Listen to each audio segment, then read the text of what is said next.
I'm home. Huh? It's gone? The jewelry and photos that were here are gone too. If it's your stuff, I decluttered it for you. I wonder if it still counts as decluttering if I threw it all away. Were those trash bags at the garbage area filled with my belongings? That's right. Why would you do something like this? You're just a nuisance to Dad. I bet he finds it annoying to be around you. Stop leeching off him anymore. Leeching? Well, isn't that what it is? You don't earn much, and Dad has been taking care of everything, right? He's even paying for my tuition. That's... She seems to be under some misunderstanding.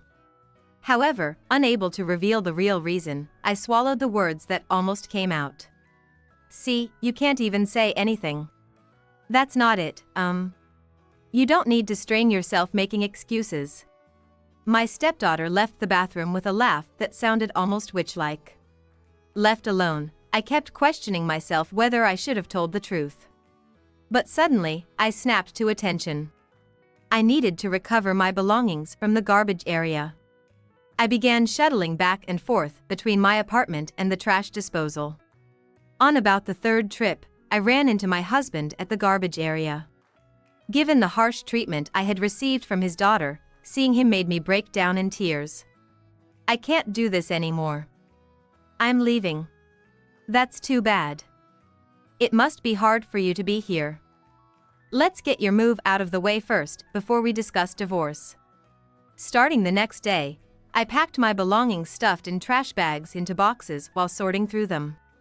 As I packed, memories of our life together came flooding back. I packed my clothes into boxes with tears in my eyes. When the packing was done, I left the house as if fleeing. The place I moved to is a high-rise luxury apartment with a rent exceeding $3,000 a month. It's an extravagance for one person. However, I have been paying for my stepdaughter's tuition. With some reasons involved, including living expenses and other costs, I think I've spent around $300,000. Moreover, my husband's daughter is about to start college. I had planned to cover all her tuition as well. Considering the payment, I probably would end up spending another $100,000. That adds up to $400,000. A tremendous amount of money. But now that I'll be living alone, I won't need to spend that much. In despair, I moved into the expensive apartment, leaving behind all the problems with my husband and a daughter, living selfishly without thinking about anything else. This was the only way I could preserve my sanity. 2 weeks after moving into the apartment, I unexpectedly received a call from my stepdaughter. Bracing myself for pain, I answered the phone, but she told me something I hadn't anticipated. The conversation made me so angry that I nearly crushed my smartphone in my hand. I'm Yvonne. And I'm 42 years old, working in a real estate company. I find great satisfaction in helping people start their new lives. There's also an incentive system, and depending on how hard I work, my income can increase. I consider my current job to be my calling, although it can be difficult and susceptible to changes in the economy and times. But it's also a consideration that the work is challenging and enjoyable. I'm embarrassed to admit that until I started dating my husband David at the age of 35, I had no romantic experiences. We met at the pub he runs. The usual for you? Yes, please.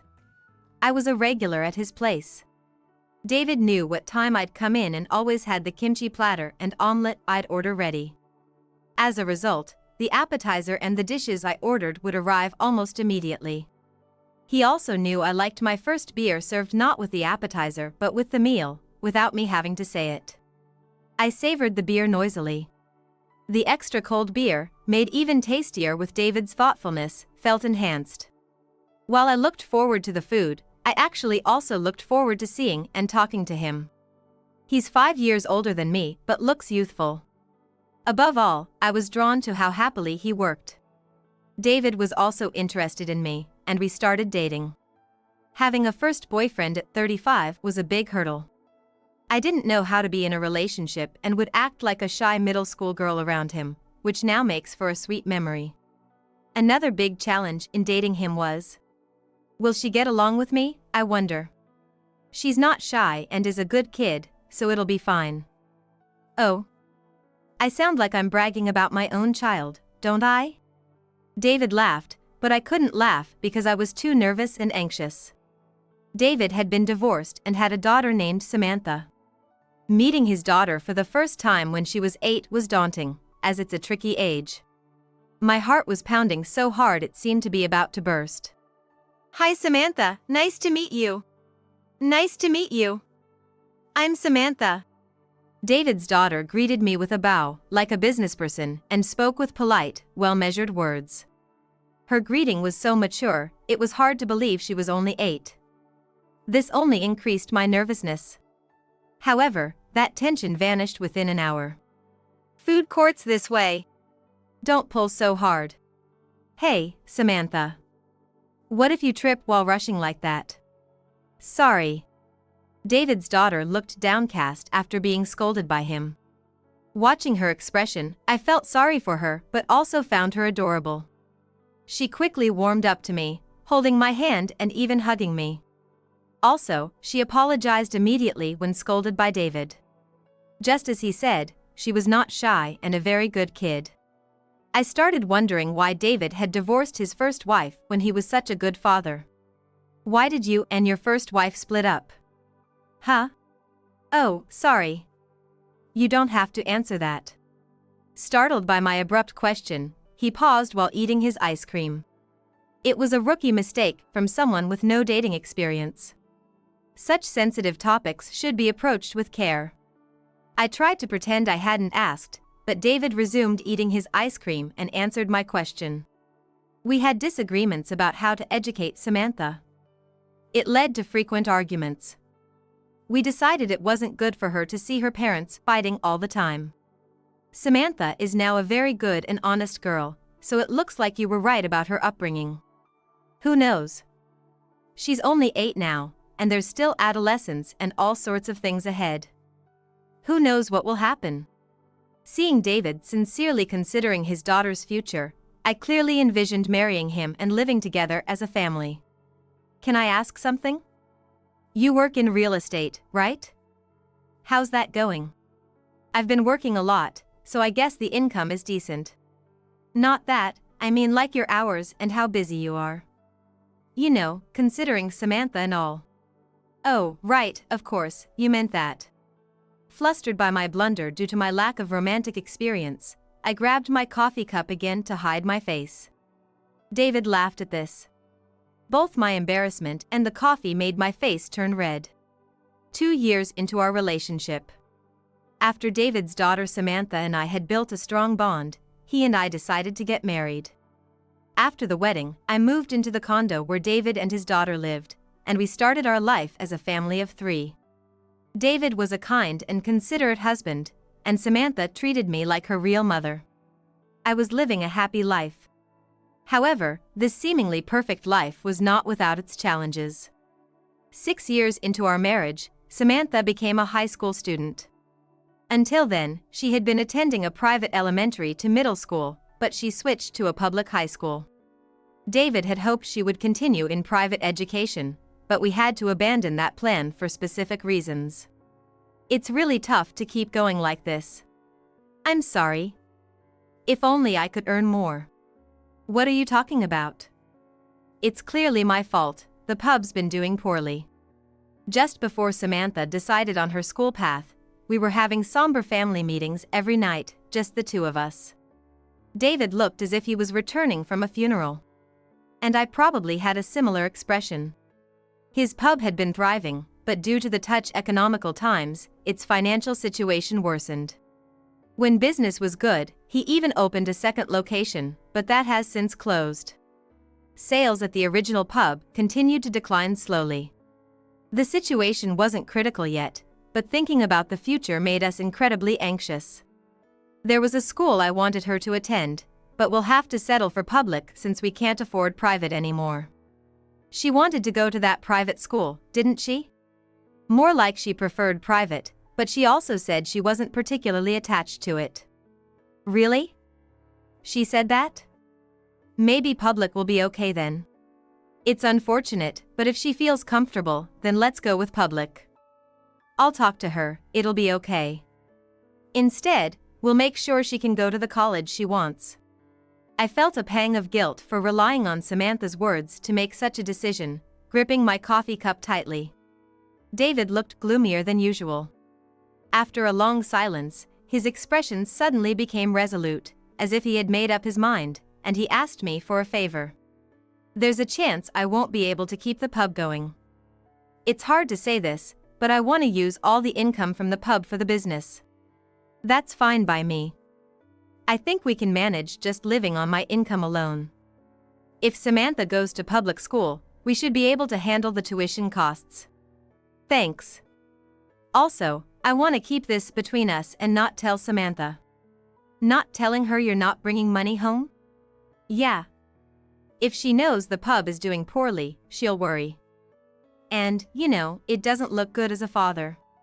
After a series of deep and serious discussions about our daughter's high school choices and the state of his pub, he suddenly brought up a seemingly minor issue, which unexpectedly made me chuckle through my nose. David likely wanted to maintain his dignity as a father. Compared to our other problems, my husband's request is minor, so instead of discussing it at length, it's better to quickly accept it and spend our time solving other, more significant issues. Understood. I won't mention it to Samantha. But once the pub starts doing well again and you can contribute financially to our household, I'll tell her the truth. My words seemed to bring a bit of light back to David's somber expression. The day after our private family meeting, David talked with Samantha and convinced her to attend a public high school. He didn't cite the pub's troubles as a reason, instead suggesting that since she had been so focused on academics in private school, it was time for her to have a bit more freedom and enjoy being a student. While we still had our challenges, Samantha successfully transitioned to high school. I initially worried she might be upset about not attending her preferred private school, but she seemed to enjoy her high school life as David had hoped. She made new friends and started going out more. I watched with a smile as my daughter enjoyed a typical high school life. However, David seemed less pleased with Samantha's current situation. Were you out again? What if your grades drop because of all this hanging out? I'm sorry, I'll study too. From now on, come straight home after school. Okay. Samantha obediently listened to my husband, her shoulders drooping as she cast her gaze to the floor and walked to her room. It's good that she listens to my husband, but this feels a bit off to me. Isn't that a bit harsh? Didn't you want her to enjoy school? She's just keeping the promise you made. Aren't you being a bit contradictory? Studying is still important, isn't it? Are you saying it's okay if her grades drop? That's not what I'm saying. When my husband gave me a glaring look, I instinctively averted my eyes. He seemed confident in his viewpoint. Although something didn't feel quite right, I couldn't say he was completely wrong. Since I wasn't completely confident in my own opinion, I decided to go along with my husband's thinking for the time being. A few days later, perhaps influenced by my words, David made a suggestion to Samantha. Samantha, you're in high school now, so you could start working part-time, right? How about at the pub? Gaining work experience is important, and having a job is part of high school life, isn't it? Yeah, I'll try it. A brighter expression returned to Samantha's face, which had been downcast after being scolded about her studies. She was excited about the new experience. I supported the idea of her working part-time. As David said, gaining work experience was beneficial, and the extra money would be helpful for her social life. Since high school students also socialize with friends, it's probably better for her to have more allowance. Once Samantha started working at the pub, she seemed more vibrant and genuinely enjoyed her high school years. But when she became a high school senior, our situation changed abruptly. Dinner's ready. I'll eat after you're done. Just leave it. It'll get cold, won't it? I'll warm it up myself, just leave me alone. But I want us to eat together. Are you in the middle of studying? Should I wait? Geez, so annoying. I don't want to eat with you, just leave me alone. Read between the lines. This is why I can't stand old ladies. I was shocked into silence by her words. As I stood there unable to say anything, she gave me a dismissive look before heading to her room. The once sweet and obedient girl had suddenly changed, now spewing venom at me with intensity. The hardest part recently was hearing her say, "Don't act like a mom." It felt like a long screw was being driven into my heart with an impact driver. It wasn't a gradual change, nor had I done anything specific to anger her. One day, it was as if she had woken up a different person. I became seriously worried that she might be possessed by some evil spirit. However, it didn't seem like she was influenced by any evil force. "Dad, I got my college acceptance letter." "That's great. Well done." She flaunted the acceptance letter to David as if she was showing off a victory document to media cameras, her face a mix of joy and smugness. While she had become hostile toward me, she continued to treat him as she always had. If she were possessed by an evil spirit, I assumed she would be venomous toward him too. In a moment meant for celebration, I felt like an outsider. Yet, as he praised her, she became increasingly smug. Seeing her in a good mood now, I thought I might be able to rejoin the inner circle. "Congratulations! Now you're off to college." Damn it. The atmosphere of joy vanished in an instant with her click of the tongue. Don't dampen the mood when I'm celebrating with Dad. You really can't read the air, can you? She glared at me as if I were her enemy, muttered something venomous, and retreated to her room. Since she started treating me coldly, my mental state has been in shambles. And being excluded from the celebration of her college acceptance pushed my mental state to its breaking point. Have I done something wrong to Samantha? I thought it was just the stress of high school preparation, but since it hasn't changed even after her acceptance, it seems that wasn't it. She's normal with me. Are you sure there's absolutely nothing you can think of? There's nothing. She just changed suddenly one day. I don't think that's possible. Reflect carefully on what you've done. There must be something. Otherwise, she wouldn't be acting this way toward you, right? Yeah. Maybe I did do something wrong somewhere. I felt gloomy as I reflected on things I didn't even remember doing. As my husband said, maybe I had done something terrible to her without realizing it. However, no matter how hard I tried, I couldn't recall such an incident. Believing I couldn't resolve this alone, I decided to confront her, prepared for whatever might hurt. Have I done something to upset you? Can you tell me if there's something bothering you? Annoying. Samantha muttered curtly and tried to walk away. Her brief response pierced my heart, but today I was determined not to back down. I followed her as she headed to her room, insisting on a resolution. If I've done something wrong, I'll apologize and fix it. Just tell me what it is. Stop it. Don't follow me. Just leave this house now. She suddenly turned and pushed me as she reached her room. I lost my balance and fell against the hallway wall, ending up sitting on the floor. The pain from hitting the wall and the floor made it impossible for me to stand immediately, so I sat there, looking up at her. Samantha seemed momentarily concerned by her own excessive reaction. But the next moment, she surely glared at me and then slammed her room door shut with a loud bang. The sound of her closing the door felt like a signal that my mental state had broken past its limit. I can't take this anymore. That's right.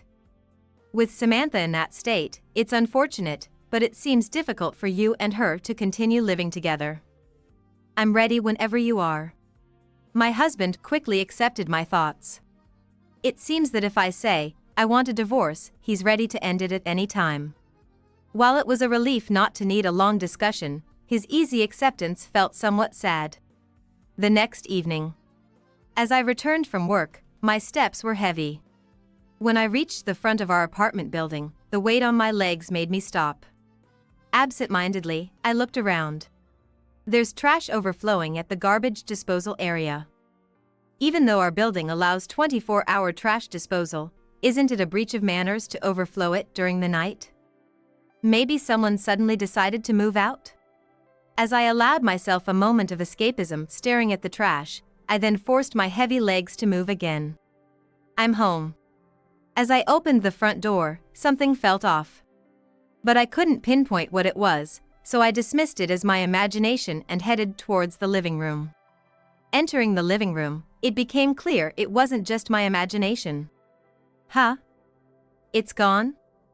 The jewelry and photos that were here are gone too. At first, I thought a burglar had taken my things, but then I realized that only my belongings were missing from the living room. Not just there, but in the kitchen, only my dishes were gone. In the bathroom, my toothbrush and cosmetics had disappeared. As I stood dazed in the bathroom, trying to make sense of the situation, Samantha came in, smirking. If it's your stuff, I decluttered it for you. I wonder if it still counts as decluttering if I threw it all away. Hearing her words, the image of the trash area I had just seen flashed vividly in my mind. Were those trash bags at the garbage area filled with my belongings? That's right. Why would you do something like this? You're just a nuisance to Dad. I bet he finds it annoying to be around you. Stop leeching off him anymore. Leeching? Well, isn't that what it is? You don't earn much, and Dad has been taking care of everything, right? He's even paying for my tuition. She seems to be under some misunderstanding. Perhaps, when she was applying for high school, my husband told her a lie. Originally, there was a plan to lie, but I believe he told a different lie than what we had agreed upon in our discussions. I thought about telling her the truth, but there might have been a reason why my husband changed the content of the lie. Nonetheless, I had made a promise not to say anything to her. I swallowed the words that almost came out. See, you can't even say anything. That's not it, You don't need to strain yourself making excuses. She left the bathroom with a laugh that sounded almost witch-like. Left alone, I kept questioning myself whether I should have told the truth. But suddenly, I snapped to attention. I needed to recover my belongings from the garbage area. I began shuttling back and forth between my apartment and the trash disposal. On about the third trip, I ran into my husband at the garbage area. My husband caught me entering the apartment with trash bags in both hands. I was overwhelmed with a mix of embarrassment and sadness, which brought me to tears. I'm sorry. I tried too hard to maintain my dignity as a father and exaggerated too much. I'm gonna tell Samantha the truth right now. When we got home, he quickly explained why he had lied and apologized. He then went to Samantha's room, where she had secluded herself, to sort things out. While they were talking, feeling powerless, I blanked out and just waited for him to return. About 30 minutes later, he came back. She understands that the lies about the finances were mine, but apparently, that's not the only reason she's been cold towards you. What other reasons are there?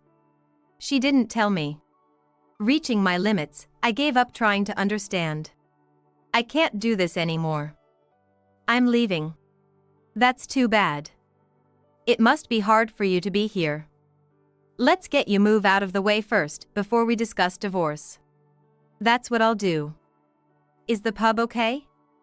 Can you make sure Samantha goes to college even if I'm not here? Don't worry about her, everything will be fine.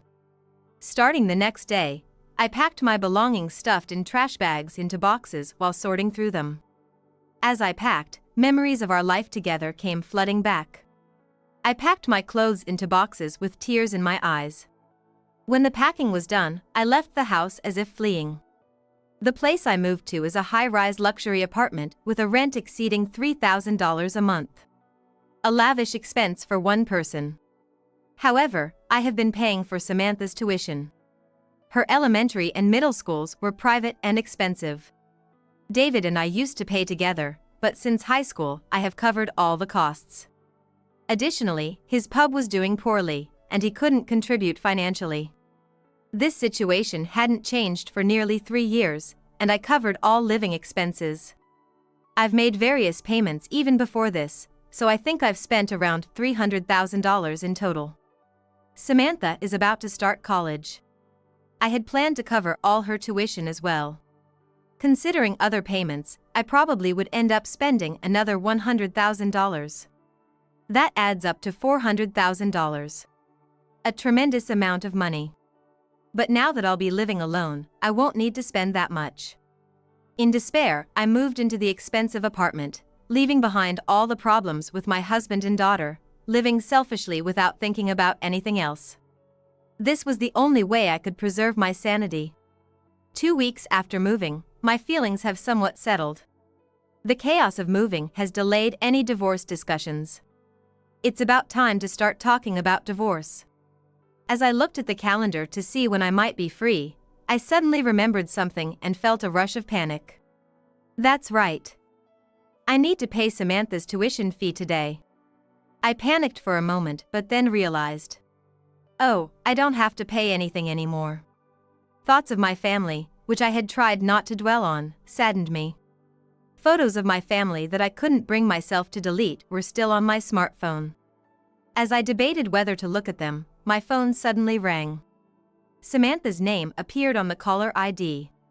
Hesitantly, I answered the phone. Mom, help me! What's wrong? Bracing myself for pain, I answered the phone, but she told me something I hadn't anticipated. The conversation made me so angry that I nearly crushed my smartphone in my hand. That night, I returned home and waited with my daughter for my husband's return. What? Why are you here? Is this about the divorce? My husband, unaware that I knew the truth, seemed clueless about the situation and was laughing it off. His mocking demeanor only fueled my anger.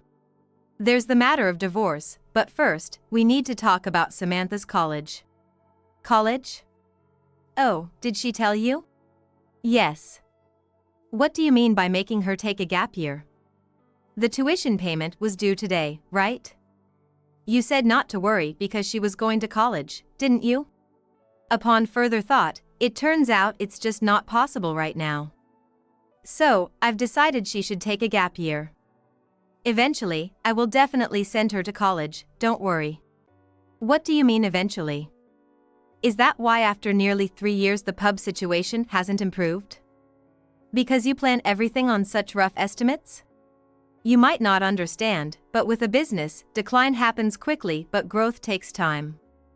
If she wants to go to college soon, it would help if she worked hard to boost the pub. That way, the pub stabilizes, and she can go to college. It all works out, right? Samantha, you agree to take a gap year and work at the pub, right? David looked at Samantha, who nodded meekly, her expression frightened. Samantha agrees. This isn't something for you to interfere with, especially since you're talking about divorce. My fists clenched in anger as I listened to him. It wasn't just about him deciding to have Samantha take a gap year, it was what he said after. So, Samantha is supposed to help lift the pub during her gap year, working there? Exactly. It's not like she can just study during her gap year, she needs to work a bit too. She won't be able to study if she's working. She'll work, but I won't allow her to slack on her studies. She has a whole year, I want her to get into a better college than the ones she got accepted to this year. You seem to just say whatever you think is right at the moment. Your words lack consistency. What you say changes from one day to the next, typical of someone like you. I'm assessing what's most important at the time. Oh, is that so? Well, that's fine, but what's the reason for making Samantha work without pay? Is that also most important? Did you talk about this? His gaze sharpened, his demeanor becoming more intimidating. It seems his true nature was showing. However, I couldn't back down after hearing everything from my daughter. I heard that the reason you divorced your previous wife was because of your educational policies. You forced Samantha to study, demanded absolute obedience, and wouldn't let her deviate. That was your approach, and your ex-wife thought it was better for Samantha to grow up more freely, right? That's right. She didn't understand anything. Without proper study, how can she score well on tests or get into good schools or companies? I'm telling Samantha to study for her own good, but her mother just played with her and disrupted her studies. And you ended up being violent towards your wife, leading to the divorce, right? You forcibly took Samantha's custody from her, didn't you? Can't believe it. Didn't you ever feel sorry for Samantha? She used to study while crying when she was younger. It was painful for me to see Samantha struggling too, but this is for her own good. Besides, it's natural for children to listen to their parents. So, when I say she needs to study, she has to do it. His face was filled with a self-assured confidence. He truly believes his approach is correct. He is a typical toxic parent. Although Samantha was never physically abused, she was constantly pressured by her father from a young age. As a result, she became unable to defy him and ended up complying with whatever he said. This is a common sign seen in children raised by toxic parents. Before my husband and I got married, when my daughter and I first met, she immediately held my hand and hugged me. It turns out that her father had instructed her to do so to make a good impression on me. At that time, she was only 8 years old. Even then, she was already heavily influenced by her father. Furthermore, when she became a high school student, the reason he told me to hide the fact that I was paying her tuition was likely to ensure she would continue to obey him. He probably thought he would be in trouble if he didn't have a daughter who complied with everything he said. The most unforgivable thing that my husband, a toxic parent, commanded her to do was to act coldly towards me. Did you also command Samantha to be cold towards me? Wow, you know about that too? Yes, I heard it from her. You've been having an affair with a regular at your pub, haven't you? And she earns more than I do, so marrying her could solve her tuition fees and the financial troubles of your pub, right? You orchestrated this whole divorce scenario by making Samantha act cold towards me, so you could switch partners without getting your hands dirty. What kind of person does that? Well, she gets to go to college, so it's all good, right? I arranged a way for her to attend college. She should be thankful. Sure, but that doesn't justify leaving her to close up the pub for free while you go out with your affair partner, does it? Samantha, you really told her everything, huh? Remember this later. As David glared at her, Samantha looked down and made herself small. For her, he must symbolize fear. Seeing her tremble, it's clear I need to resolve this situation soon for her sake. A few days ago, your affair partner found out you were only after her for her money to cover the pub's downturn and Samantha's tuition fees, right? And after she ditched you, you came up with this plan to have Samantha work in the pub and take a gap year, right? It makes sense why she would come to me for help. Samantha's problems are no longer your concern since we're divorcing. Stop interfering. Or, are you trying to get back with me after all this? After hearing all this, there's no way we're not getting a divorce. In that case, shall I just pay the tuition, then? Oh wait, the deadline for the tuition payment was today. It's already evening, too late now. Samantha has no choice but to take a gap year and help out at the pub, as I said. She'll get to college eventually, don't worry. There's no way I can leave her with you. I'll take custody of her. What? You and Samantha aren't even blood related. It's only natural that I keep her. I've been with her since she was in elementary school, she's my daughter too. Then let's ask her. We have to respect her wishes. Samantha, who do you want to live with? Dad, right? As my husband leaned in, pressuring our daughter. She shrunk even smaller and trembled more violently than before. I gently placed my hand on her shaking hand. Her trembling stopped instantly, and she looked up at me. She still seemed a bit frightened, but it looked like she could cover it with courage. Pushing my hand away, Samantha took out her phone, displayed a photo, and placed it on the table. I want to live with Mom. What? My husband seemed surprised by her words, his eyes widening. He then turned his gaze to the table. Displayed on the smartphone screen was a photo of my husband and his affair partner entering a hotel. Samantha had captured the evidence of his infidelity. It's good I delayed discussing our divorce. Samantha will stay with me. And expect to pay a hefty alimony for your infidelity. My husband glared sharply at me in response to my taunt. However, with everything from his treatment of Samantha to his affair now out in the open, he had no ground to retaliate. In a last-ditch effort, he blurted out, The deadline for the college tuition payment is today. She can't enroll now. That's taken care of. Samantha called me in the afternoon, and I managed to speak with the college just in time. What? Spoke to them? They agreed to accept a late payment.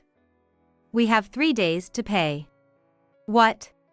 My husband was dumbstruck, his schemes deftly bypassed, and he seemed to lose all will to fight. His mouth hung open, and he was rendered speechless. As usual, the deadline to pay the enrollment fee means forfeiting the right to enroll if not paid on time. However, some schools may allow a short delay in payment if you discuss it with them. I called the school and explained that due to the divorce and moving, things had been hectic, so I asked if they could wait a few days for the payment. This excuse wasn't a lie. I'll go pay the enrollment fee tomorrow. Imagining what was about to happen to him, my husband seemed to despair and froze, unable to move. No longer needing anything from my immobile husband, I decided to take my daughter back to our newly moved into luxury apartment. After that, my husband and I divorced. I gained custody of Samantha. Although my ex-husband resisted handing over our daughter, Samantha's choice to live with me, along with his low income and his infidelity, made it straightforward for me to take her. I was relieved not to lose my precious daughter to him.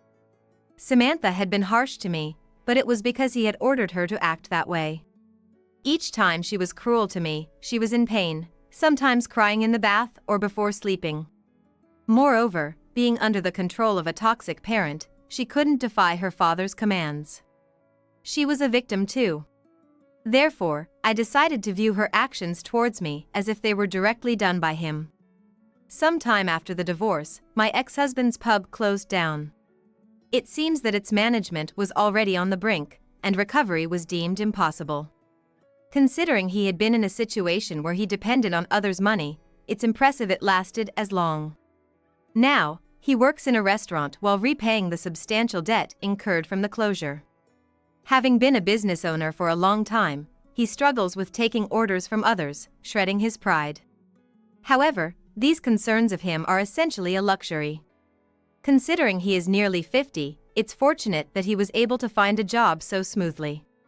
He needs to keep working diligently to pay off his debt, my alimony, and Samantha's child support. By the time all these payments are completed, my ex-husband will likely be approaching an age considered to be elderly. And by that time, after making these payments, I believe he will have little money left at hand. Neither my daughter nor I intend to help him then, he must manage on his own. I calmed down and terminated the lease on the luxury apartment. And I moved to a more suitable apartment for living with my daughter. Since I had just moved in and had to move again, there was a penalty fee, but considering I will be living with my daughter from now on, spending a few $1,000s doesn't seem like a big deal. My daughter is about to become a college student. I plan to fully enjoy parenting for just a little while longer. This is today's dinner. Pizza and hamburgers are good, right? Huh? What's this? Frozen food again? We've been having frozen food a lot lately. Don't you think it's disrespectful to a man who's been working all day? I'm sorry. I'm just nearing my due date and it's really tough. Enough already. You really don't lift a finger, do you? Must be nice living like that. True, lately, because of my late pregnancy, we've had a lot of frozen meals, but why do I alone have to struggle and push through when my husband doesn't help at all, not just with meals but with chores too? He's still mad. I thought to myself, trying to smoothly change the topic. Hey, I forgot to get the mail from the mailbox. Can you grab it for me? I didn't want to upset him more with the frozen food issue, so I reluctantly got up and headed for the front door. And then, in the next moment, I heard the distinct click of the front door locking behind me. Hey, what's the big deal? You take people for granted too much. If you love frozen foods so much, why don't you freeze outside? I didn't have my phone with me. How could I spend all night outside in below freezing temperatures? As I started to panic, a man approached from behind. When I explained my situation to him, I'm a 31-year-old stay-at-home wife. My husband and I got married 3 years ago, and we're still just the two of us living together. My husband, who works at a small business, and I, a stay-at-home wife, weren't exactly rolling in dough. However, we were content with our current lifestyle. Above all, we were overjoyed when we had a baby last month. Every day was a blessing. I'm home. I picked up some deli food from the supermarket today. Thanks. I'm sorry for being such a handful with my morning sickness. It's okay. I'm gonna hop in the shower now. Being pregnant was a first-time experience for me, and everything felt new. I had heard from friends who had been pregnant about the struggles of morning sickness, but mine was much worse than the usual. Not only household chores, but even getting up to go to the bathroom was a struggle when I was lying on the couch. However, my husband was understanding and supported me like a true gentleman. This made me believe that I could get through this tough phase. Many of my friends had husbands who weren't as understanding during pregnancy. Knowing I didn't have that problem was a relief. However, we have my parents' 30th birthday anniversary tomorrow, so we're going to my family's place. I'm sorry, can I maybe skip it? It's just, the 3-hour drive one way might be too much for me right now. I've always been there for you. The least you can do is listen to me once in a while. It's pretty thoughtless of you to consider missing my parents' big day. It's true that I've always been grateful for his parents. I would love to attend if I could. When we announced our pregnancy, they came to celebrate, and even helped with some wedding costs. They've always been kind to us. But, even considering how much I appreciate them, my morning sickness was just too intense to think about attending their 60th celebration. I believe my husband understands that I'm suffering from morning sickness, but he can't truly feel what it's like. So, it seems like he really wants me to attend no matter what. We can visit them another day. Would that be okay? I think your mother-in-law would understand. We're always indebted to my folks. It's plain rude not to go. Plus, I already told them you're fine and gonna come, so don't look too sick in front of them. I get where he's coming from, but he could be a little more considerate about my situation. Stress is the worst enemy during pregnancy. And his parents' place is a 3-hour drive away from here. We'd leave early in the morning and probably return late at night. But if he's already told them we're coming, it's hard for me to back out. And I didn't want to argue further and worsen his mood, so I reluctantly agreed. Thankfully, I had medication to lessen my morning sickness, and I decided to take it before we left the next day. As expected, I felt terrible in the morning, but thanks to the meds, I felt a bit better. I thought, maybe I can get through just this one day. So, we headed to his parents' place. Their house was out in the countryside, and as we got closer, the roads got worse. The bumpy ride made me feel even sicker, and just the thought of taking the same route back home weighed on my mind. But I tried to compose myself before we arrived. The roads were busy being the weekend, and it took about 3.5 hours. But when I finally arrived at his parents' place, I took a few deep breaths to compose myself before entering. It's been a while. Thank you so much for coming. I told James it would be okay if he came by himself, knowing you weren't feeling well. Are you really okay? I'm fine. Thank you for your concern. I figured. My mother-in-law, having given birth to James and his brother, understood morning sickness more than I did. She knew the struggles and was concerned about me right from the get-go. If my mother-in-law was saying all that, I felt like I probably didn't need to come in the first place. But since I was already there, complaining to my husband now wouldn't help.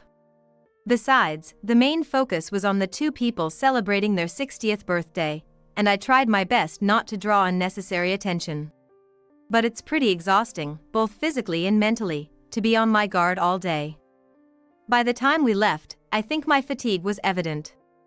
I didn't want to inconvenience my driving husband, so I didn't sleep in the passenger seat, even though I wanted to. Why did you look so bored? Huh? I didn't mean to. I'm sorry. My parents are there. You know you have to be more considerate, right?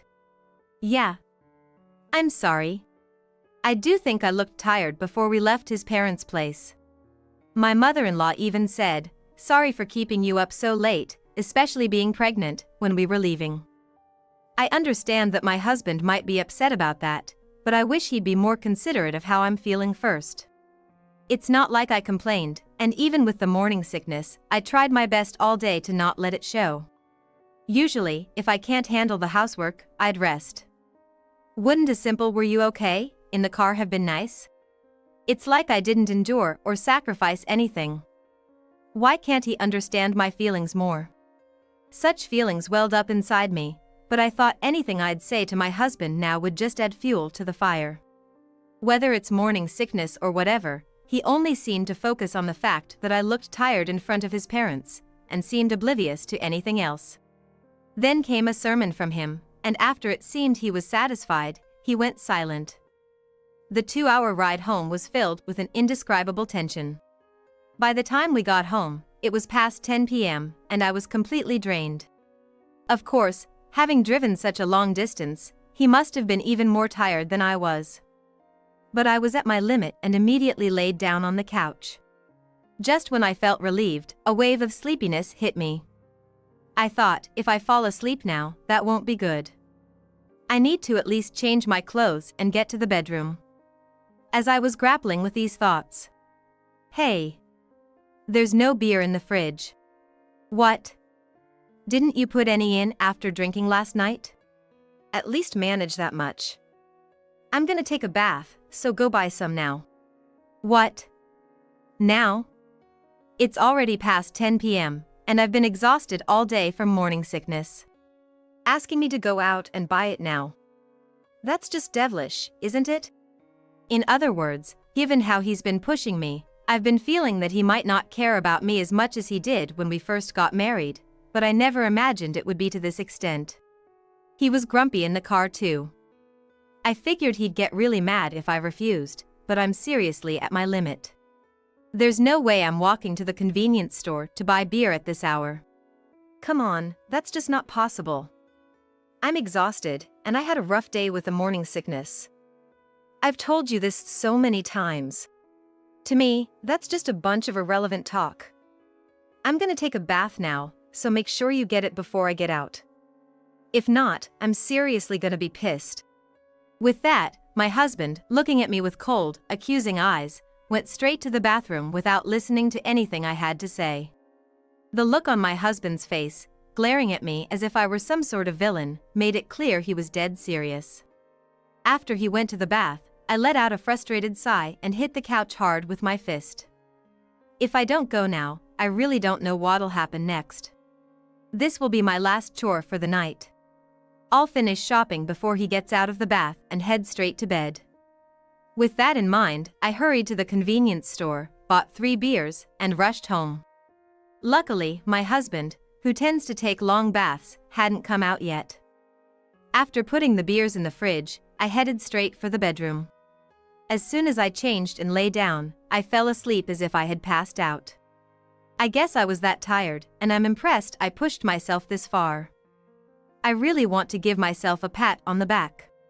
My husband, after enjoying his nightly drinks, must have slept in because he didn't wake up until midday the next day. Morning sickness was still bad, but it was somewhat better than the day before. Thinking I should get things done while I can, I managed to finish most of the house chores by mid-morning. As my belly grew larger, every task felt heavier, and the supportive husband I knew at the beginning of my pregnancy was nowhere to be seen. He used to be there for me, but now he just complains. I don't know what changed his attitude, but I've been doing my best every day so he won't complain, and both mentally and physically, I've been exhausted. Fast forward, and I'm now in my final month of pregnancy. Raising the child will surely be a challenge once they're born, but at least this tough pregnancy journey is coming to an end. Thinking that I'll finally meet our beloved baby soon, a sense of excitement was slowly building in my heart, different from the tough days I've been through. Welcome home. You're late, aren't you? Got some work stuff. What's for dinner tonight? Was thinking of having the pizza and burgers I got from Costco the other day. Seriously? Frozen food again. You making fun of me? I'm pregnant, and doing housework is all I can handle right now. If my husband helped with the regular chores, I could adjust my energy and time for cooking. But right now, it's impossible for me to do everything. He gets super angry if I don't do the chores, even though I have to cut down on cooking time. I wish he'd help out a bit if he's gonna complain. My husband, who's about to become a father soon, doesn't act like one at all. Wondering if this is really gonna work out, I decided to speak my mind because I've been holding back a lot. Look. It's impossible for me to do everything by myself. It'd be nice if you helped.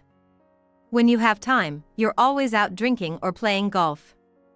You're hardly ever home. I'm about to give birth, so expecting me to be perfect is just unreasonable. Are you trying to go against me? I'm just stating the facts. I figured he'd definitely get mad at me for saying all that. But I was at my breaking point. I spoke my mind without holding back my emotions. After I finished speaking, I calmed down, bracing myself for the lecture I was sure my husband would give me. But shockingly, he just started fiddling with his phone without saying a word. Weird. Why isn't he yelling at me today? Earlier, I couldn't hold back and said something pretty harsh. Normally, my husband would have snapped back at me tenfold. Maybe the mention of being almost due made him realize his responsibility as a soon-to-be father for the first time. Well, anyway, I'm just glad nothing happened, and that night, we had frozen food for dinner. Because he came home late, we didn't finish dinner until around midnight. After taking a bath, it was past 1 a.m. when I was ready for bed. Hey, before you go to bed, can you check the mailbox? Now? At this hour? What's the big deal? It's just a small thing. Was he still upset about me serving frozen food for dinner, I wonder? Well, he hasn't been nagging me as he usually does, so I don't want to push it. And checking the mailbox will only take a minute. Doing as he asked, I went to the gate to check the mailbox. I did just as husband told me, heading to the front gate to check the contents of the mailbox. But there was nothing inside. I wonder what he wanted me to see. It was deep winter, and temperatures were well below freezing at night. Dressed in thin pajamas, I nearly froze as I hurried back towards the house. But, just as I reached for the doorknob, suddenly, there was a click from the inside, and the door was locked. What on earth? What's going on? Come on, let me in. It's below freezing, probably about as cold as inside a freezer, right? You seem to really love those frozen meals, so why not stay out here and freeze with them? What? No, wait! Hey! It seemed like husband had either gone to bed or was ignoring me. It was 2 a.m, and it would be impossible to stay out in this freezing cold until dawn. Besides, I was only planning to check the mailbox and head right back, so I'm really underdressed. I felt like I might freeze to death. My face and hands were burning from the cold, and my body was shivering uncontrollably. I didn't know what to do. My thoughts were becoming foggy. I repeatedly pressed the doorbell, hoping husband would come to my aid, but there was no response from him. Was this his way of getting back at me for using frozen food?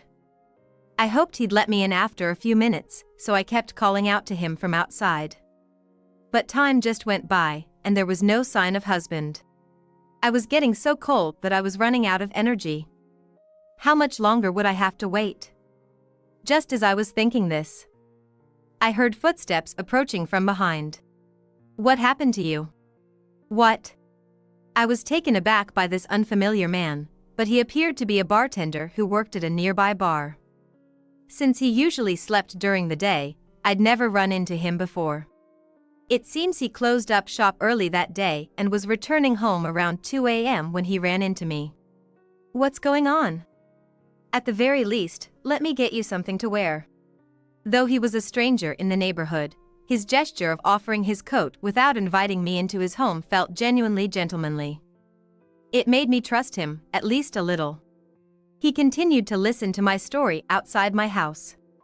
Of course, normally I'd never share personal family matters with a stranger, but I was so emotionally overwhelmed at the moment, it wasn't the time to be concerned about that.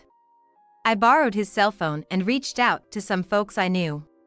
I promised to repay him later and decided to spend the night at a business hotel. Once I reached the warm hotel room, a sense of relief washed over me, and I quickly drifted off to sleep. Before I knew it, morning had come. After checking out, I headed home. To my surprise, waiting at the gate were my in-laws. I expressed my gratitude for them coming so quickly after my call last night. But the moment I stepped onto the property, I was left speechless. What? What on earth are you doing? There was my husband, freezing, without any clothes on. Even in the morning, the temperature hadn't risen above 41 degrees Fahrenheit. Why wasn't he wearing anything? It made no sense. But what was even stranger was the glaring look my in-laws were giving him. Could it be? Did they do this? As these thoughts ran through my mind and I tried to grasp the situation. That foolish son of ours. I'm truly sorry. We came over right after it happened and disciplined this idiot. Discipline. I knew it. The whole situation was orchestrated by my in-laws. When the bartender helped me out, I immediately borrowed his phone to call my mother-in-law. I was so lucky that mother-in-law picked up quickly and that I remembered mother-in-law number. I honestly told mother-in-law everything that had happened with my husband and the recent incident. And there was another thing. I shared a shocking suspicion with mother-in-law that I had heard from the bartender. Thank you for all you've done. It's the least we could do. And, as you mentioned, the rumors of his affair turned out to be true. We had a spare key to your house, so we came in early this morning and confronted our foolish son. Checked his phone, and there was clear evidence of his affair. I knew it. I felt a pang of pity for my husband, abandoned outside in the cold without any clothes, but the moment I confirmed his infidelity, any sympathy I had for him vanished. I had never considered the possibility of his cheating before. The suspicion arose just yesterday. The bartender told me he had seen my husband downtown with a younger woman. Because of his line of work in an area with lots of nightclubs and bars, he had seen my husband with a young lady a few weeks ago. Before we were married, we used to have barbecues in our backyard quite often, so I believe he recognized us. When I first heard about it, I didn't have any solid proof and I wanted to trust my husband, but if he had found someone new and stopped caring about me and stopped supporting me, especially while I'm pregnant, everything made sense. I had shared all of this with my in-laws over the phone, but to find out it was true, it's just disappointing. If you're freezing, why don't you ask your beloved girlfriend to warm you up with her body warmth? No, James looked as pale as a ghost, his lips turning a shade of purple. Considering the in-laws have been here for over 3 hours, he must have been left out in the cold for at least that long. Makes me wonder just how much he suffered. Well, he tried to do the same to me, so he's in no position to complain. He probably can't hold a proper conversation because the cold has numbed his mind. But honestly, I couldn't care less. I think you know this, but I won't accept this. I'm gonna file for divorce. What? He already looked pretty miserable from the cold, but at the mention of divorce, his face went even paler. I figured if he was treating me like this and having a good time with his mistress, she must be more important to him. Then again, maybe he's just scared of the potential alimony and child support. Either way, I doubt he ever loved me, and I don't have a shred of love left for him either. I'm gonna sue your lover for emotional damage too, so you better be ready. Hold on, let's talk. There's nothing to talk about. I'll decide on the alimony and child support. You don't have a choice in this. Know your place. Father-in-law chimed in with a firm tone, leaving husband speechless. Of course, he probably wants to get inside the house quickly to escape the freezing cold, but I think he's even more devastated about what's to come. But, he's only ever acted selfishly, so this is all a result of his own actions. He's probably gonna regret this for the rest of his life, and I hope he does. With those thoughts in mind, I decided to move back to my parents' place and leave husband for my in-laws to handle. I could tell just by looking at him that he was so frail he might need to go to the hospital.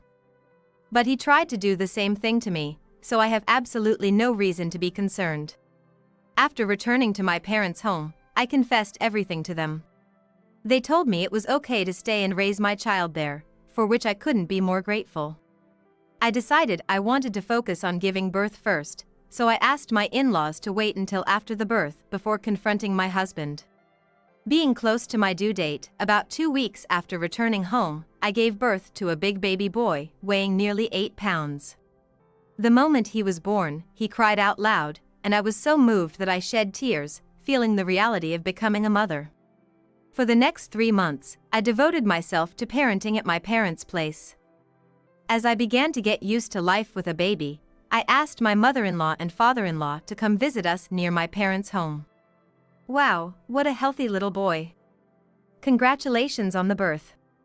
I'd always been treated well by my in-laws and, under the condition that husband wouldn't accompany them, I let them hold my son. The two of them, holding my son with smiles on their faces, looked like children themselves. I felt a pang of anger towards husband, thinking about how this should have been a happier celebration.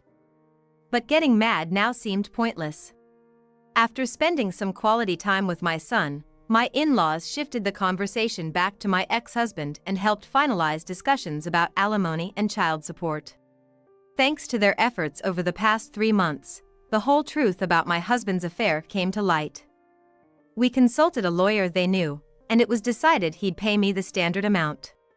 Of course, I couldn't trust a husband who cheated, so he made a lump sum payment. He took out a loan to cover the alimony, but when it came to 20 years of child support, that was too much for him to handle, even with a loan. My in-laws graciously stepped in to help. With the divorce finalized, he's now just a stranger to me. Ex-husband's gonna pay my in-laws monthly for the child support they covered. From what I heard, it turned out that ex-husband hadn't even told his mistress he was married. She dumped him when she found out, leaving him all alone. He's now living with his parents and giving them 90% of his earnings to repay the debt. The remaining 10% barely covers his food, leaving him with no spending money. I'm not sure how long he'll continue this way, but with no savings and only the passing of time, once he's paid off his debt to his parents, it seems they might kick him out. Even when he's free from this financial hell, it seems he's got nothing but despair ahead of him. Well, he brought this upon himself, so I guess he's getting what he deserves. As for me, I'm living at my parents' house, doing my best to raise my child as a single mom. I'm still figuring out the ropes of parenthood, but my mom's been a great help, especially during those sleepless nights. It's made the whole experience mentally easier and enjoyable. I plan on relying on my parents for a while, and once my son starts elementary school, I think I'll get back to work. Plus, I still keep in touch with my in-laws and plan to visit them with my son a few times a year. While my ex-husband to ruin my life, I've got a precious new beginning with my baby, and I'm determined to lead a happy life from here on out. It all happened when we were sitting at the reception desk at our wedding. I've come here to get my compensation for the affair. Huh? Both John and I were literally dumbfounded. But what surprised me even more was the fact that John had indeed cheated. Damn! I thought I'd never get caught. And he was justifying it, making it impossible to have a proper conversation. Do you really think you have any appeal as a woman? I married you because you can cook well and you have a body that looks like it can bear healthy children. Stop kidding around! I had reached my limit and slapped John right across the face. Until now, no matter how rude John was, I had always got through it with a smile and a joke. But this time, I couldn't let it slide. I swore to myself that I wouldn't be satisfied until I had cornered him. On the long-awaited morning of our wedding, I was in the dressing room, wrapped in a pure white dress, secretly hoping that John would tell me, "Lily, you look beautiful." John had been high-spirited since the day before, genuinely looking forward to the wedding. I thought he would be pleased to see me looking different. In fact, I looked better than usual in the mirror, and both my parents and my in-laws praised me. I'm a bit on the chubby side and usually dress plainly. But today, I thought I should be allowed to enjoy being the star of the show. John and I are from the same university. When I was a freshman, he was a senior. I was a member of the broadcasting club, and that's how I met John, who was the captain of the sports team and a well-known figure on campus. Our relationship developed smoothly, and we submitted our marriage registration before our wedding, and we've been living together for the past 3 months. Living together made the wedding preparations more efficient. The wedding venue was about a 10-minute train ride from our house. It was a casual restaurant without any formality. The beautiful and stylish interior made it very popular for private parties.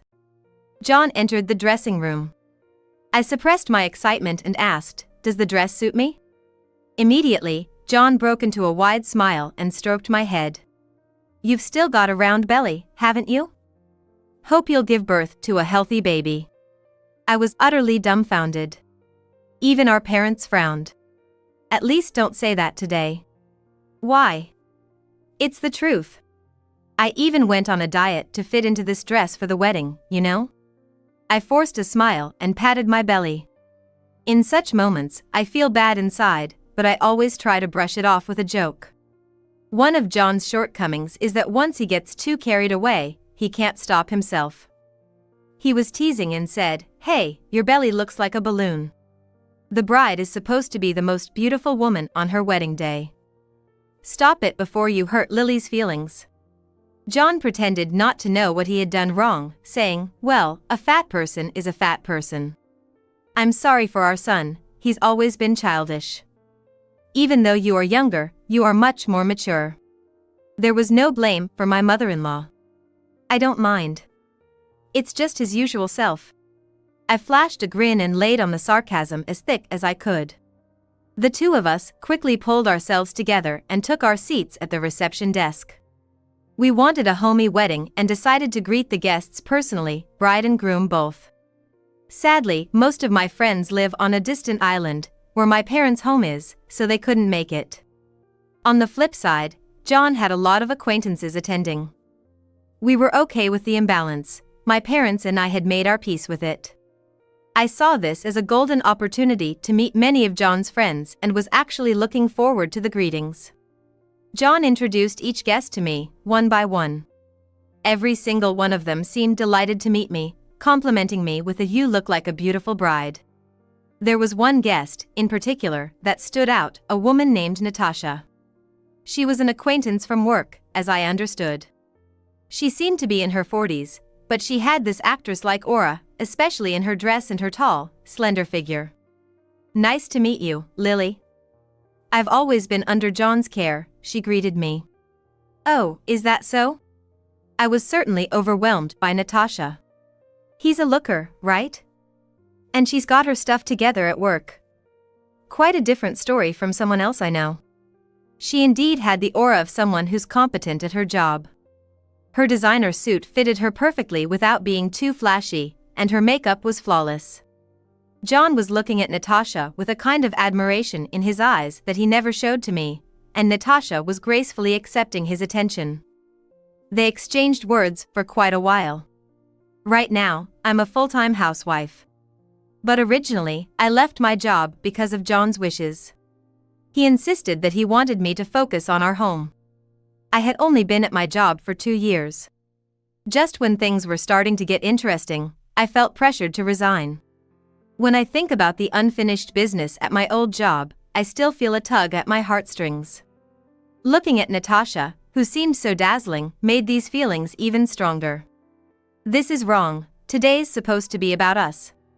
Our guests should leave having had a good time. I swallowed the anger rising inside me due to John's insensitive remark and kept up with the greetings. Then, a middle-aged man in a suit appeared. He had this impressive demeanor, almost like a distinguished actor. "Who's that gentleman over there?" I looked at John, but he seemed to be as clueless as I was. Maybe he wandered in by mistake. It's supposed to be a private event. Just as I was wondering how to handle this situation, the man spoke up.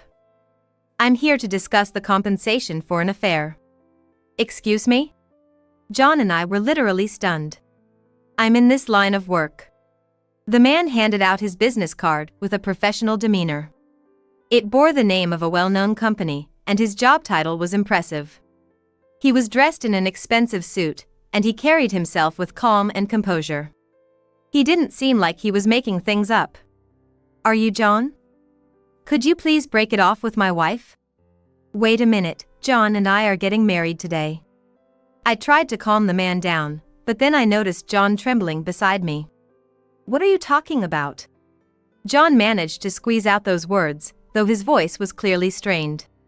"My wife should be here somewhere." "Don't play dumb, it won't get you anywhere." Wait. Natasha and I aren't like that. "Well, you've just admitted it yourself, haven't you? So, you're having an affair with my wife, Natasha, right?" I couldn't hide my shock. Natasha, you mean the woman we just greeted? "I believe so." "What did he say about Natasha?" "I heard it was work-related." Actually, Natasha doesn't work. The man sighed deeply. "Let's change the place. Can we use the green room?" I asked my parents to handle the reception, and went ahead to the green room. The man, who introduced himself as Kyle, sat down on the sofa in the green room and started talking. It's a blatant lie that Natasha has anything work-related to do with John. I found out through her phone records that she met John on a dating site. My in-laws, who were already in the green room, exclaimed in surprise. "We didn't know anything about this. Don't make strange accusations, we could sue you for defamation." But Kyle remained calm. "It seems that Natasha has been having an affair with John for 2 years." This time, I couldn't help raising my voice. 2 years ago. But we've been dating since our college days, isn't this some kind of mistake? The phone records show it clearly.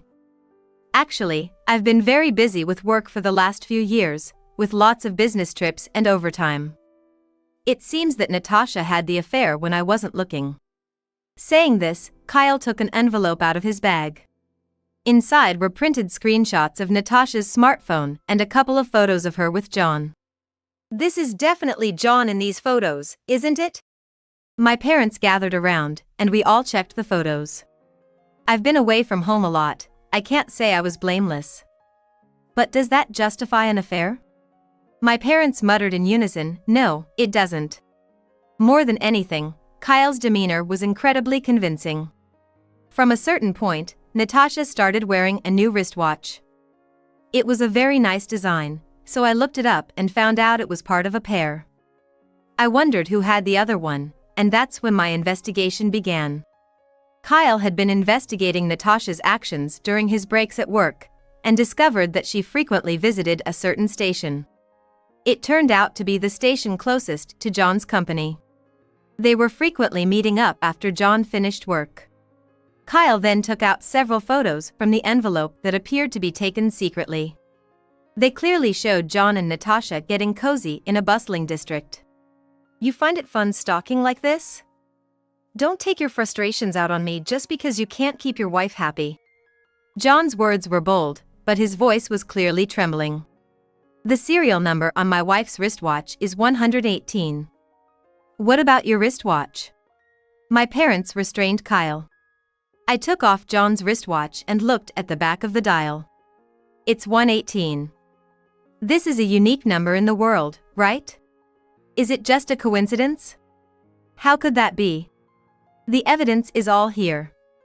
Why don't you just admit it and tell the truth?" Suddenly, John raised his voice and started kicking the chairs in the green room. "Damn it! I thought I'd never get caught." "John, is what this man is saying true?" Without looking at us, John answered while fiddling with his smartphone. "There's just one thing that's different.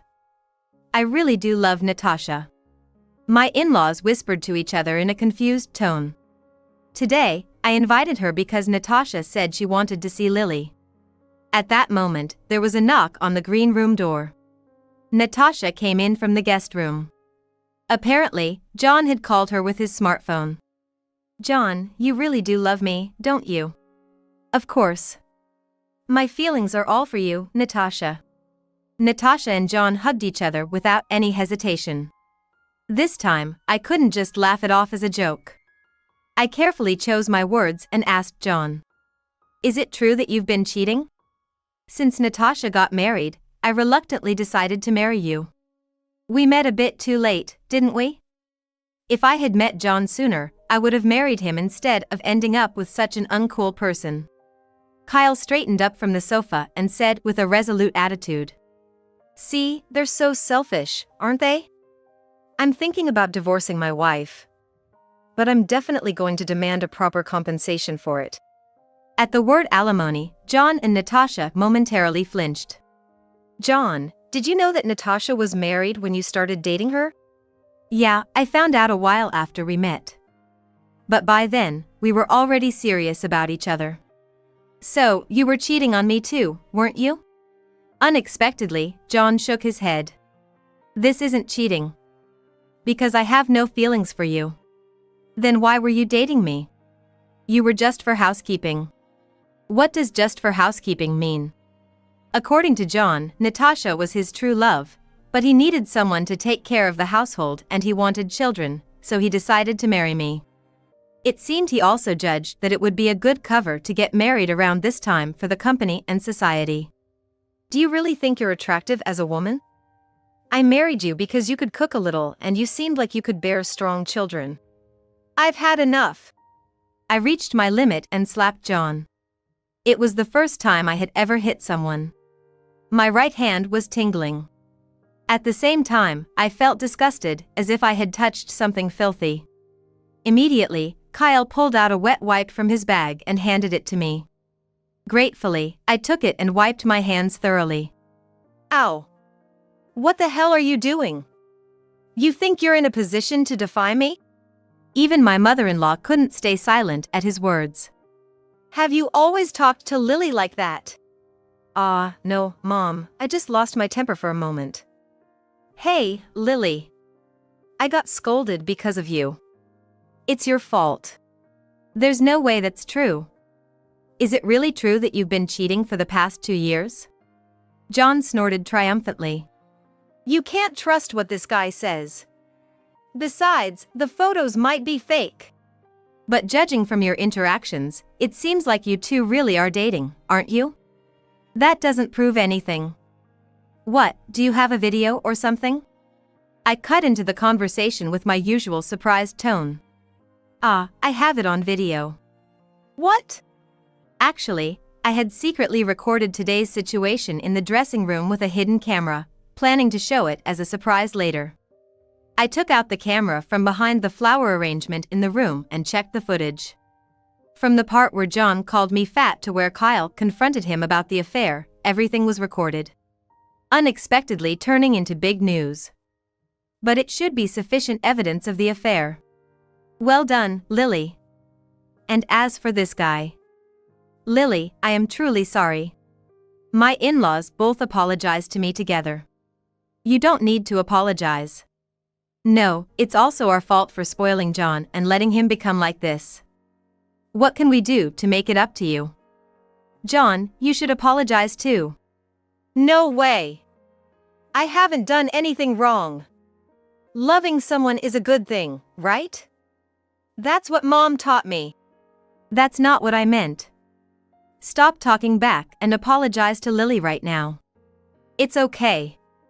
The foolish one here is John. John, Natasha, how about making a cheating confession in front of the camera? Say cheese. I grinned and pointed the camera at them. I didn't expect to have this side of me. Hey, don't make that face. Just joke around and reply like you always do. This is my way of joking around. I can't overlook this. Then should we cancel the wedding? You're the one who's going to be embarrassed.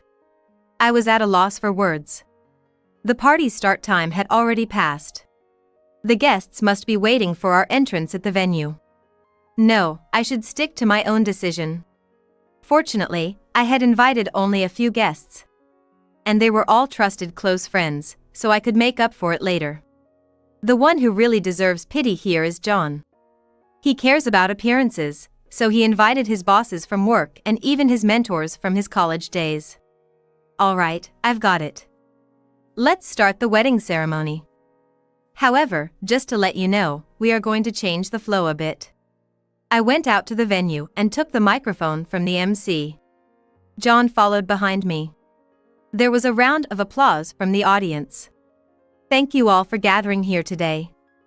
We were supposed to hold a wedding ceremony, but today's event has been changed to an emergency press conference. The venue suddenly became noisy with whispers and murmurs. With clear and articulate pronunciation, as if I had been trained in broadcasting, I continued. Today, we have a guest named Natasha, who is an acquaintance of John through work. But in reality, well, John? I turned the microphone towards John, like an interviewer. The people in the venue looked puzzled. John hesitated to speak, so I pressed him further. What is your real relationship with her? Voices from the audience also started to chime in, urging him to spill the beans already. Still, John seemed determined to remain silent. If this weren't in front of so many people, I would probably have been slapped hard. His fists were trembling under the table. No choice then.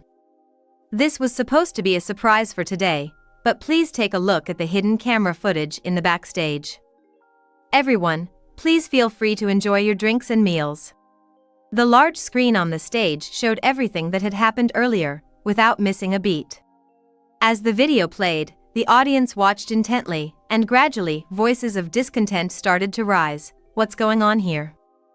This is ridiculous. From the crowd, someone asked, you two are already living together, aren't you? We met in college, registered our marriage 3 months ago, and have been living together since, leading up to today. The venue was in an uproar. I thought I was marrying John out of love, but it seems I was utterly deceived. I adjusted my life for him, even quitting my job. What has my life been all about? I could hear John clicking his tongue in frustration. A different guest asked, Lily, what do you want to do now? The atmosphere had completely turned into that of a press conference. To be honest, this is all so sudden, I haven't had time to think it through. But I have my parents and trustworthy friends. I plan to figure things out together with them. This response led to a series of repeated questions from the crowd. John kept his head down, acting as if this had nothing to do with him. Ladies and gentlemen, I know you must have a lot of things you want to say, so I will leave the stage to him. You can grill him as much as you want. I put down the microphone and moved to the entrance of the venue, watching the scene unfold. John was left alone on the stage. Some young men in the audience, their tempers flaring, stood up and approached John, some even throwing drinks and food at him. All right, I get it. I was dating Natasha. Lily just wasn't enough for me.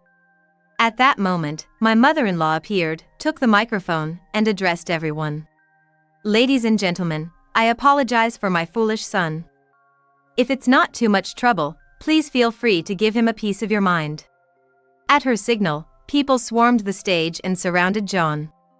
I couldn't see John anymore, but I imagined he was getting what he deserved. I thought about how expensive his rental suit was. Concerned about appearances, John had rented the best suit. With this commotion, he would surely have to pay for it. Satisfied after witnessing the chorus of boos from the audience, I returned to the backstage, quickly changed out of my dress, and left the rest to my parents.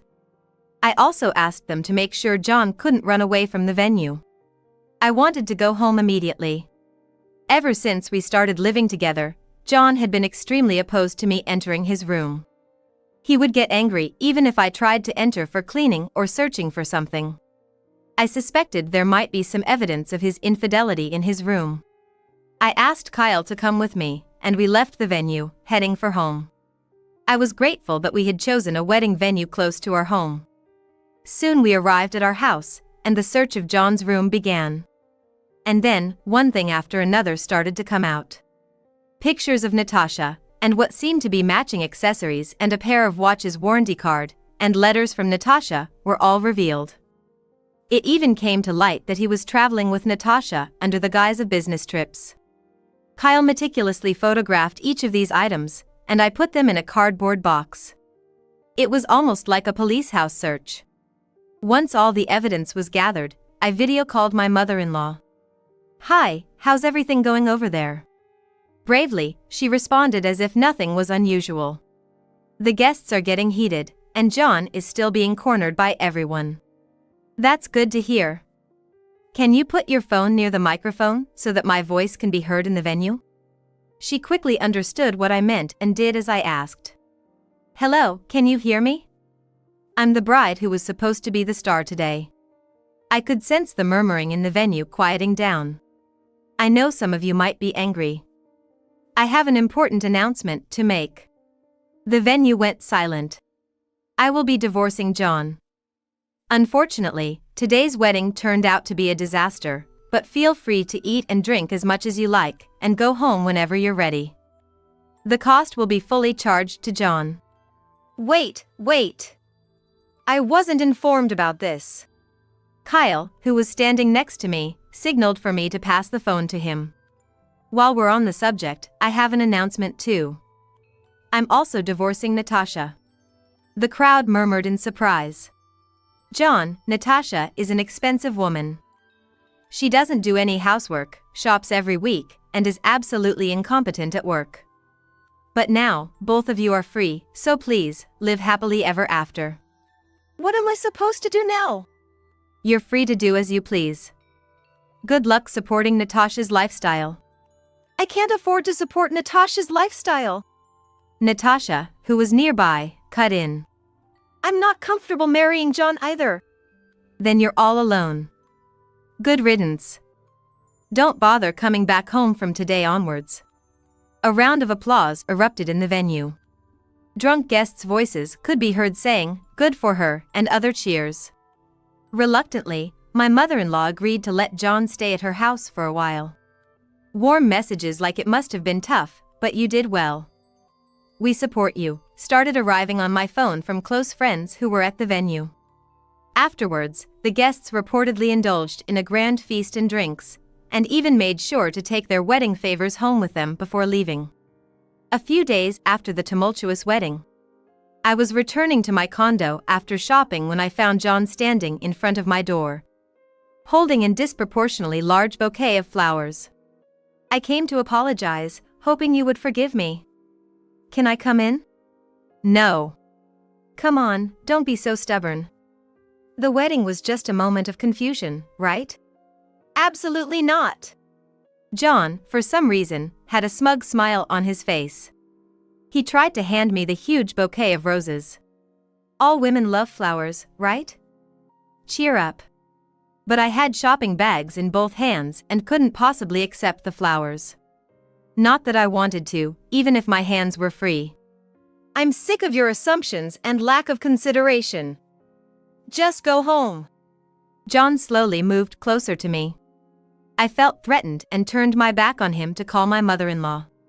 The back and forth with John continued, and when he tried to force his way into the house with a spare key, my mother-in-law arrived just in time. What the hell are you doing? A shout from my usually refined mother-in-law, which I had never heard before, echoed throughout the area. Mom, why are you here? I came here thinking of making amends with Lily. Don't talk nonsense and just disappear. Do not show your face in front of us ever again. With that, my mother-in-law snatched John's bouquet and hit him square in the face with it. John's face was covered in small cuts from the rose thorns, and torn petals and leaves were scattered all over his body, making for a truly pitiful sight. If you make any more strange moves, I'm calling the police. And don't you even think about coming back to our house. He seemed genuinely scared by her words. John left with his tail between his legs. I'm really sorry about this. Actually, I declared yesterday that I was severing parental ties with him. He left the house, but I never imagined he would be here. While efficiently cleaning up the remains of the bouquet scattered on the floor, my mother-in-law apologized to me over and over again. You don't have to apologize. Please come in and have some tea. No, I'm going to excuse myself now. If he comes near you again, don't hesitate to contact me. I will protect you, no matter what. I was on the verge of tears from her words. I had an ally on my side. I decided to rely on her in times of trouble, and with that, we said our goodbyes. Later on, I managed to finalize the divorce, and I was relieved. I and Kyle each demanded $30,000 in damages from John. I didn't forget to claim the full $20,000 for the wedding expenses, including the gifts for the guests. The guests seemed to have enjoyed themselves quite a bit, and I couldn't help but laugh when I saw the hefty bill. John, unable to cover the costs with his salary alone, had moved to a cheap, small one-room apartment and was working tirelessly day and night. His boss had attended the wedding, which resulted in him losing face at work as well, but he couldn't afford to quit his job because he needed to make ends meet. Now, it seems like he's living every day in a very uncomfortable and awkward position. I heard from my mother-in-law that right after that incident, Natasha broke up with him. Apparently, Natasha had met another man through an online dating site and decided to date him instead. I can hardly imagine that things will go well for them. Especially since Natasha also has to pay us damages. I moved to a smaller, but nicer apartment. Moving was a hassle, but I decided it was risky to let John know where I lived. The evidence of John's affair is packed in a large cardboard box, sitting in a corner of my new home. So far, the alimony has been paid on time, but I haven't touched the money at all. Thanks to that, my savings have increased significantly. In the midst of all the commotion, a strange kind of fortune befell me. I lost about 15 pounds due to the stress of the divorce. Every time I looked in the mirror, I felt like I had been reborn. I went back to work, and through business contacts, I was able to meet a wonderful man. We are still dating, and every day is fulfilling. I have a good feeling that things will work out with my new partner this time.